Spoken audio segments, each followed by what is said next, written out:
5 दोस्त, कॉलेज जमाने से खुद को शार्क ग्रुप कहने वाले सोप्ती, हिमांशु, अंकुर, ऋषि और कोहली बाइक पर सुंदरवन घूमने निकले।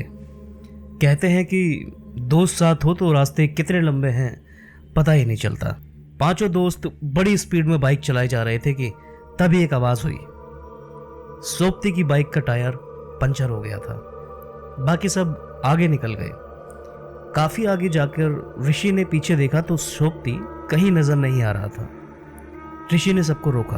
कुछ 15 मिनट तक इंतज़ार करते रहे लेकिन सोप्ती आया नहीं। सबने बाइक स्टार्ट की और वापस सोप्ती की तलाश में जा निकले। थोड़े पीछे पहुंचे तो सोप्ती की बाइक साइड में पड़ी हुई थी। टायर पंचर था और सोप्ती आसपास कहीं नहीं था। पतली सी सड़क की दोनों तरफ कुछ नहीं, बस जंगल सा था लेकिन बहुत घना नहीं था। बाइक के पास ही लगभग 20 कदम की दूरी पर एक मिट्टी का छोटा सा कमरे जैसा एक घर बना हुआ था। गिरी हुई बाइक और सोप्ती का नामो निशान ना देखकर अंकुर ने फोन मिलाया।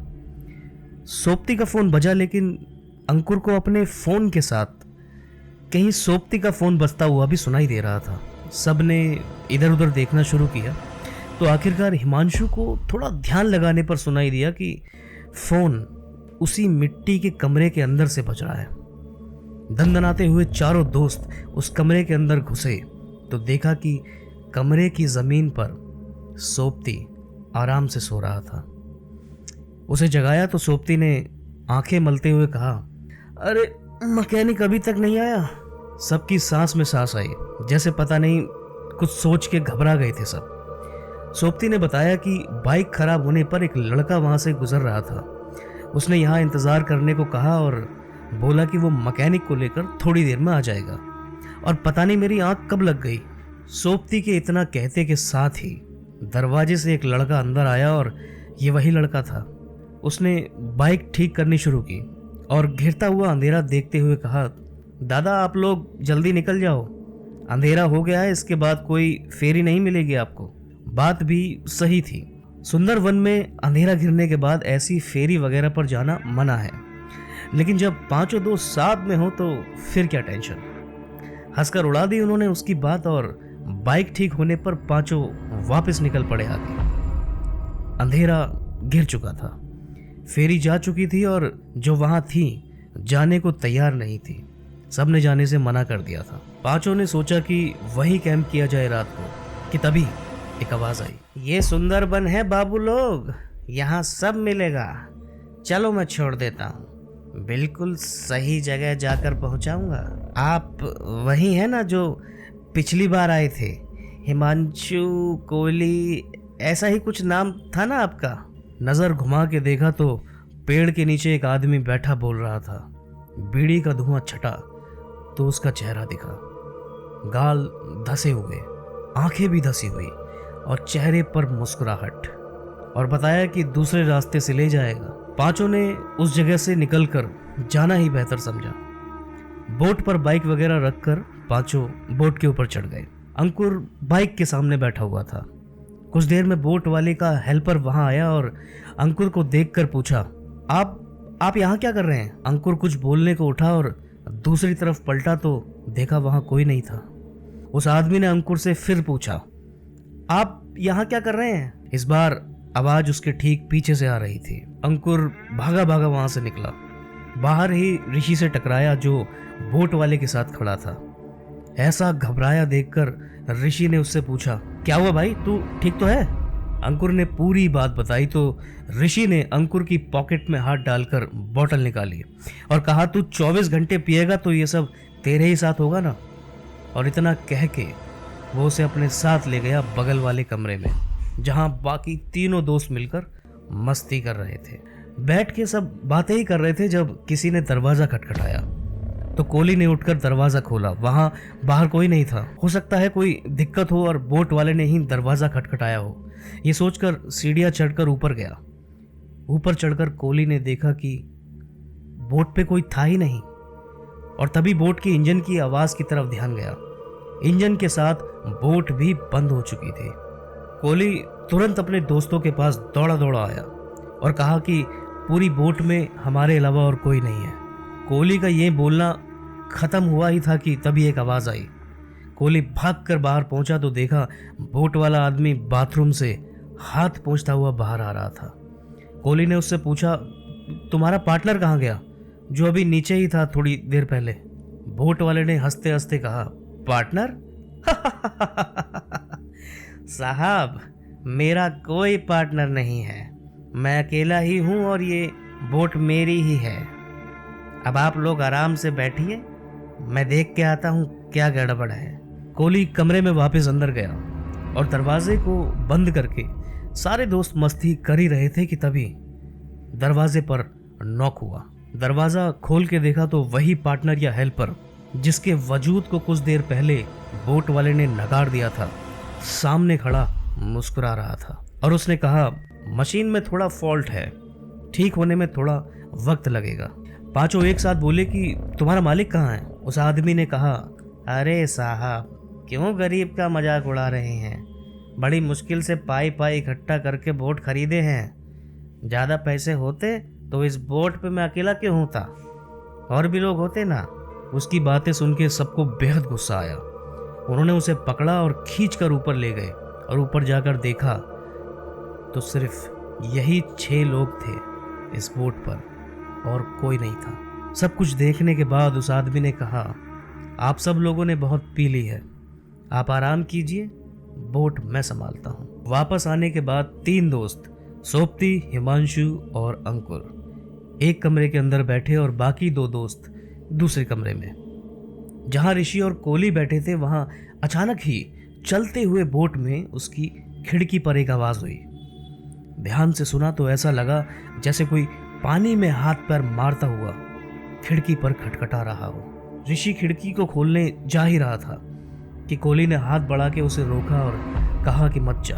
दोनों चुपचाप बैठे ही थे कि जब फिर से एक बार इंजन स्टार्ट होने की आवाज़ आई। इंजन के स्टार्ट होते ही बोट फिर एक बार चल पड़ी।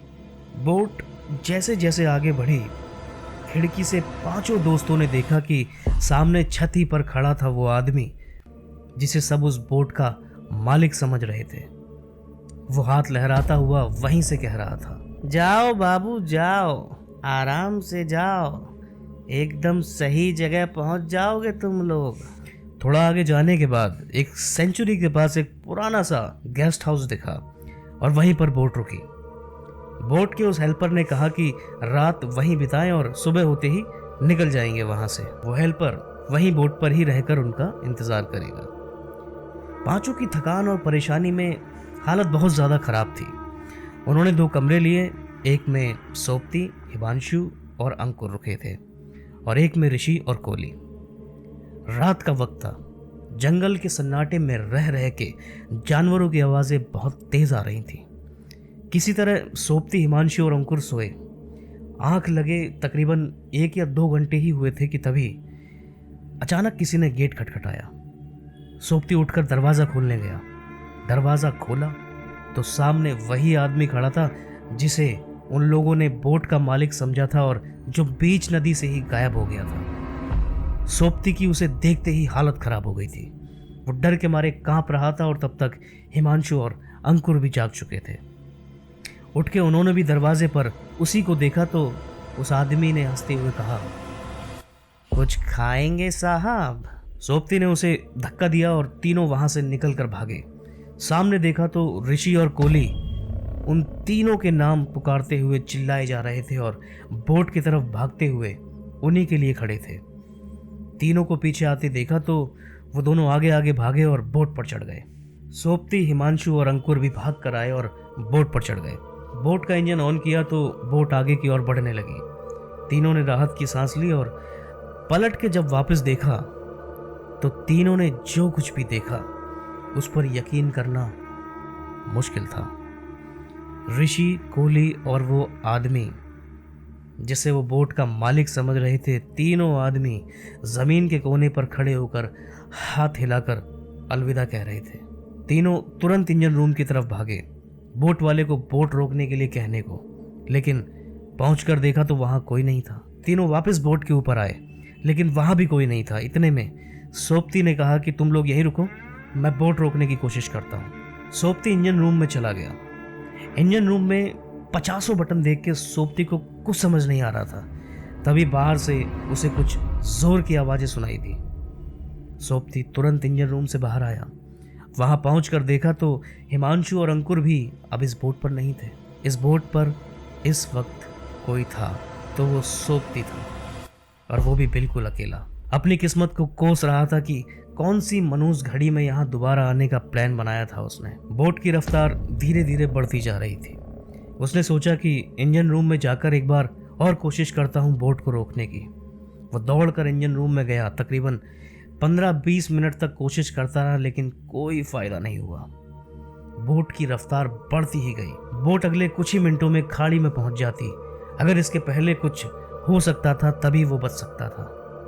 इंजन रूम में बैठा ही था कि सोबती ने कुछ आवाज़ सुनी। वो आवाज़ दूसरी बोट की थी। उम्मीद की ऐसी आवाज़ सुनकर सोबती तुरंत एक सर्च लाइट लेकर बाहर आया ताकि ध्यान अपनी तरफ खींच सके। लेकिन बाहर आकर देखा तो दूर दूर तक उसे कुछ भी दिखाई नहीं दे रहा था। उम्मीद की जिस किरण के लिए वो बाहर आया था तो देखा कि एक टूटी फूटी सी बोट किनारे पर कीचड़ में धंसी पड़ी थी, और उसमें सायरन तो क्या, लकड़ियां भी पूरी नहीं थी।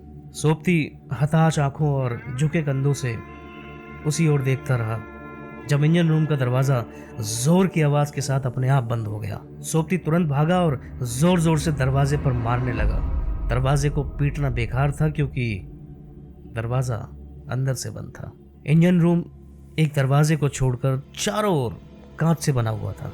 कांच तोड़कर अंदर घुसना ही इकलौता रास्ता था। नाव खाड़ी में पहुंचने ही वाली थी। सोबती एक लकड़ी लेकर कांच तोड़ने के लिए जैसे ही कांच के पास पहुंचा तो उसके हाथ से डंडा छूट कर गिर गया, क्योंकि एक लड़की बैठी थी इंजन रूम के अंदर। एक फटी सी लिपटी हुई साड़ी में। उसके कपड़े फटे हुए थे और उसे बुरी तरह पीटा हुआ था, और उसकी हालत काफ़ी ख़राब थी। सोबती को अब समझ आया कि ये सब क्या हो रहा था। कुछ साल पहले जब पांचों दोस्त सुंदरवन पहली बार घूमने आए थे तो जंगल में घूमने निकले थे।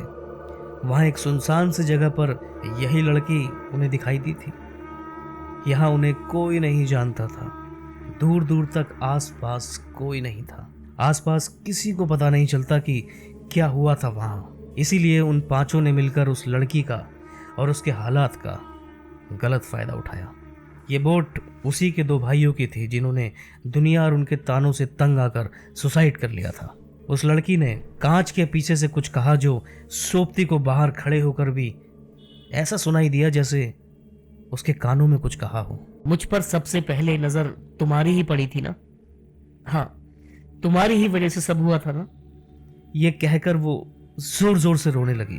बोट अब भी खाड़ी में काफी आगे आ गई थी कि तभी अचानक बोट रुक गई और कुछ आवाजें आने लगी। उस लड़की ने फिर से कहा, वो आ गए, अब हम सब साथ रहेंगे। इंसान को उसके पापों की सजा इसी जन्म में मिलती है। तो दोस्तों, अगर आपको ये कहानी पसंद आई है तो मुझे बताइए कि आपको ये कहानी कैसी लगी। मिलते हैं अगली कहानी के साथ अगली वीडियो में। तब तक आप चैनल को सब्सक्राइब करना मत भूलिएगा।